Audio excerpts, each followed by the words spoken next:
Just last week, we explored a breaking story about tantalum, a newly discovered mineral in Ghana that had scientists and investors buzzing. But before that excitement could even settle, something else has exploded onto the scene. A viral video has surfaced online, reportedly showing the world's largest gold rock, and it was discovered by a group of teenagers in Ghana. The footage is raw, unfiltered, and electrifying. Young men, some barely old enough to vote, are seen huddled around a massive gold nugget, their faces beaming with disbelief and pride. They're shouting, laughing, gripping the glistening rock like they've just unearthed a piece of the moon. And maybe they have, because if this discovery is verified, it could become one of the most significant gold finds in modern history. So far, Ghana's official gold authorities haven't confirmed the claim, but the buzz is real. The possibility alone has already set off a frenzy. And honestly, it wouldn't be shocking. Ghana is no stranger to gold. In fact, it's the largest gold producer in Africa and ranks 6th in the entire world. Its earth is so rich in gold that there's a local saying, "There is no land in Ghana without gold, even in the topsoil."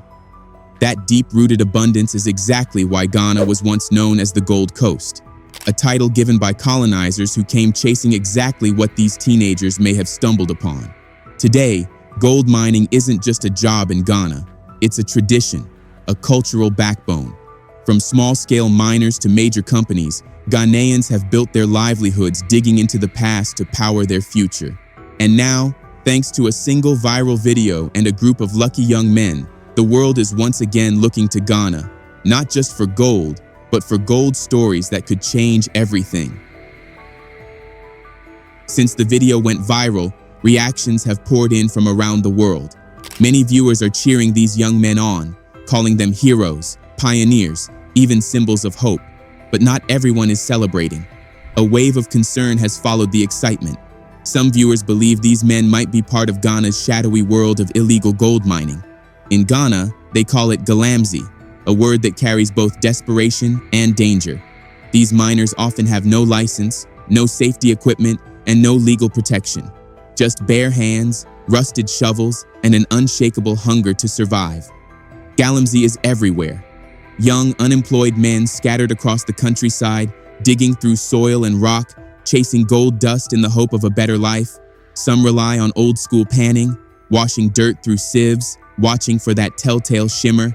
This underground movement didn't come out of nowhere. Soaring gold prices and rampant youth unemployment have driven thousands into the unregulated mining trade. But it's come at a steep cost. Ghana's rivers are polluted, forests are vanishing, and local communities are left grappling with economic chaos and environmental collapse. So the question is, did these teenagers strike gold or strike a nerve in a country already fighting a war between survival and sustainability? All across Ghana, the scars of illegal gold mining stretch far and wide. Thousands of makeshift mining sites have been carved into the land, often hidden deep within lush forests, once known for their world-class cocoa farms. But the gold rush changed everything. Driven by greed and desperation, local businessmen, powerful politicians, and small-scale miners have formed secret partnerships with foreign investors, many of them Chinese. Together, they've bought out entire cocoa plantations and transformed them into illegal gold pits. And when farmers resist, the tactics turn darker. There are chilling reports of threats, intimidation, even violence, used to pressure cocoa farmers into giving up their land. Refuse to sell, and you risk losing more than just your farm. The destruction is staggering. More than 4,700 hectares of land have already been wiped out, an area larger than Athens or Brussels. Even Ghana's protected forest reserves aren't safe. At least 34 of them have already been breached. And while Ghana remains the world's second largest producer of cocoa, its farmers see barely a fraction of the profits from the global chocolate industry, because the land that once grew cocoa now bleeds gold. But the damage doesn't stop with lost farmland. Illegal gold mining is tearing apart Ghana's ecosystems piece by piece. Once fertile lands are now barren wastelands. Thick forests, once home to rich biodiversity, have been stripped away. And the rivers? Poisoned. To mine gold, you have to dig. But to extract it, you need chemicals. And those chemicals, like mercury, don't just vanish. Last year, Ghanaian artist Israel Derek Apiti, better known as Enil Art, took a trip to the Pra River, 125 miles west of Accra. He was joined by his friend Jay Sterling. What they saw was horrifying. The river wasn't clear. It wasn't even murky. It was thick, so discolored with gold sediment and chemicals that Israel said he could literally paint with it. Locals living along the river remember a different time. They say the water used to be crystal clear, so clean you could spot fish and even crocodiles gliding beneath the surface. Today, it's a yellowish-brown stream of toxicity. Dr. George Manful, a former senior official at Ghana's Environmental Protection Agency, put it plainly. Mercury from illegal mining can linger in the water for up to 1,000 years. The rivers are no longer safe. The water isn't just undrinkable, it's dangerous. Outraged, citizens across Ghana took to the streets. They marched, they chanted, they demanded an end to Galamsey and real protection for their land. But instead of action, they were met with arrests. Under President Akufo-Addo's leadership, dozens of protesters were detained, accused of illegal gatherings. The government later claimed it was cracking down. In September 2024, it announced that 76 people had been convicted for illegal mining, 18 of them foreign nationals. Over 850 more are still facing prosecution. But many Ghanaians are left asking, is this justice or just damage control? But for many on the ground, the arrests mean nothing. The illegal mining continues. The rivers keep dying. The land stays poisoned. One farmer, her voice heavy with frustration, chose to remain anonymous. She's scared, not of the miners, but of the power behind them. When I see the military arresting poor villagers, she said, it feels like a show. The real players? They're not digging with shovels. They're sitting in air-conditioned offices, making millions. And she may be right, because this crisis isn't just about desperate youth with gold fever. It's about a system, one fed by global gold prices that keep soaring higher. That hunger for gold has turned Ghana into a hotspot for an underground empire. Once mined, the gold disappears, smuggled out, quietly and efficiently. Many believe it ends up in places like the United Arab Emirates, China, and India, mixed with legal gold, refined, and sold into global markets without a trace. But it's not just gold prices fueling the boom. Ghana is also grappling with its worst economic crisis in decades. Unemployment is skyrocketing, prices are climbing, families are desperate. And so, in rural communities, Galamsey isn't just a crime, it's a job, a lifeline. Miners can earn up to $125 a week, more than many official salaries. Syndicates know this, they exploit it, and the illegal industry grows stronger every day. When President Akufo-Addo came into office in 2017, he made bold promises. He acknowledged what everyone already knew, that politicians, businessmen, even members of the security forces were neck-deep in Galamsey. He pledged to stop them, to restore the rivers, to offer real alternatives to the youth. But nothing changed. In fact, it got worse. Only when his presidency was on the line and protests flooded the streets did he finally act. Naval boats were deployed, emergency crackdowns ordered, but many saw it as too little, too late. Even members of his own party weren't expecting real enforcement. Why? Because the truth was uncomfortable.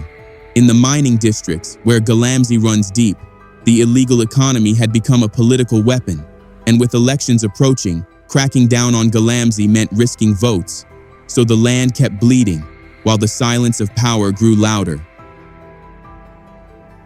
But the story didn't end there. In a twist of fate, the ruling party lost the election, and rising from the political ashes came a familiar face, former President John Dramani Mahama. This time he returned with a clear message: illegal mining must end. During his campaign, he promised to take bold, direct action against Galamsey. And now, just months into his new term, he's making good on that promise. The first strike? A ban on unregulated gold trading. Under the new law, all gold transactions must go through a government-controlled board. No license, no sale. It's that simple. For illegal miners, this changes everything. They can dig all they want, but without a license, they can't move their gold. If they try to sell it through official channels, they'll be exposed and prosecuted. If they try to go around the system, they risk being cut off from the market entirely. This move isn't just symbolic, it's strategic. According to mining governance consultant Nana Asante Krobea, the new policy sends a sharp, unmistakable warning, especially to foreign actors, including Chinese syndicates, who have long operated with impunity. If properly enforced, the law could do more than just choke illegal trade. It could restore order, tighten government control, and finally direct some of Ghana's gold wealth back into state coffers. For the first time in years, there's hope that the tide might be turning. But in a country where gold is power, the next moves will determine whether this crackdown is real or just another promise lost in the mines. With this new approach, Ghana is breaking away from the old system, where both local and foreign companies with export licenses could freely buy and ship out gold mined by small-scale operators. That era is ending. President Mahama is steering the country in a bold new direction, and it's clear, this isn't politics as usual. This is leadership. Much like Burkina Faso's Ibrahim Traoré, Mahama is proving himself to be a different kind of African leader. One who listens, one who acts, one who doesn't just campaign with promises, but delivers them. It's no surprise that he and Traoré have found common ground. They share a vision of an Africa united without borders. Imagine it. Instead of selling off Africa's treasures to the West for scraps, African nations could trade among themselves. Gold for oil, cocoa for machinery, jobs created, industries built, futures transformed, stronger economies, stronger currencies, stronger nations. A borderless Africa, where people and goods move freely, just like in Europe. A Nigerian entrepreneur could sell in Senegal, Tanzania, or Egypt without barriers. A Kenyan student could attend university in Morocco. A South African family could start a new life in Ethiopia. And landlocked nations like Burkina Faso or Mali, they'd gain seamless access to the sea, unlocking trade routes and slashing costs. This is not a dream. It's the vision of a new Africa, rising, connected, and finally, in control of its own destiny. This is the vision of Africa that President John Dramani Mahama is unveiling to the world. A vision where the colonial lines that divided the continent for generations are finally erased. A vision of unity, of strength, of African nations standing not apart, but together. He's made this message clear on global stages like the Africa Prosperity Dialogue and the African Union Summit in Addis Ababa. And his words are unwavering. Africa must stop seeing itself as a patchwork of separate states. It must begin to function as one massive, interconnected economy, just like the European Union. And the stakes? Enormous. If African nations fully embrace a single market under the African Continental Free Trade Area, the continent could unlock an astounding $3.4 trillion in economic potential. That's not just a number. That's enough to ignite Africa's long-awaited industrial revolution, to lift millions out of poverty, to build factories, power plants, railways, and research labs, to finally become a global economic powerhouse, not just a resource pit for foreign powers. But to reach that future, Africa must make a choice. For decades, African nations have opened their arms to Western institutions like the IMF and World Bank, promised prosperity through liberalization, promised progress through foreign investment. But those promises were hollow. Instead of fueling industrial growth and economic independence, these policies left many African countries stuck, dependent, underdeveloped, and at the mercy of foreign corporations and lenders. President Mahama is calling for a new path, one where Africa invests in itself, trades with itself, believes in itself, because real power doesn't come from aid, it comes from unity. And for the first time in generations, that unity feels within reach. For far too long, foreign investors have played a dangerous game in Africa. They come with promises of jobs, development, and progress. But what they often leave behind is something else entirely: destruction, dependency, and loss. They've exploited weak institutions, exploited outdated laws, exploited the desperation of nations struggling to find their footing, and nowhere is this clearer than in Ghana. For decades, Ghana's gold industry has been dominated by foreign corporations, many of them shielded by legal loopholes and political connections. They mined billions from the soil, while the government watched its revenue vanish. Worse still, their presence helped fuel the rise of illegal mining. As big corporations took the lion's share, desperate locals were pushed to the margins to dig illegally, dangerously, and chaotically. It's been a slow erosion of control, of sovereignty, of dignity. But now, Ghana is fighting back. With the new law, the government is finally taking back control of its gold. It's cutting out the black market, stripping power from foreign syndicates, and most importantly, it's rewriting the rules. And this shift isn't happening in isolation. Across the Sahel, countries like Burkina Faso are doing the same, reclaiming their mines, guarding their borders, protecting their futures. Because for the first time in a long time, African nations are not just asking for change, they're making it. Just like President Mahama in Ghana, President Ibrahim Traoré of Burkina Faso is taking bold action. He's tightened control over the gold mining industry, ensuring the country, not foreign powers, benefits from its own wealth. For too long, Africa's mineral industries have been dictated by outsiders, and the result? Chaos. In Burkina Faso, illegal artisanal mining wasn't just an economic issue, it became a security threat. Jihadist groups took control of unregulated mines, using them to fund violence and instability across the region. But under Traoré's leadership, that tide is turning. His reforms are cutting off the flow of illicit funding. Mines are being reclaimed. Order is being restored. And now, Ghana is doing the same. The new gold law is more than just policy. It's a power shift. It strips control from Western corporations and puts it back in the hands of the Ghanaian people. And the impact is already showing. In just a few months, Ghana announced over $3 billion in gold export revenue. That's more than the country made in the same periods of 2023 and 2024, combined. This is what happens when a country takes charge of its own destiny.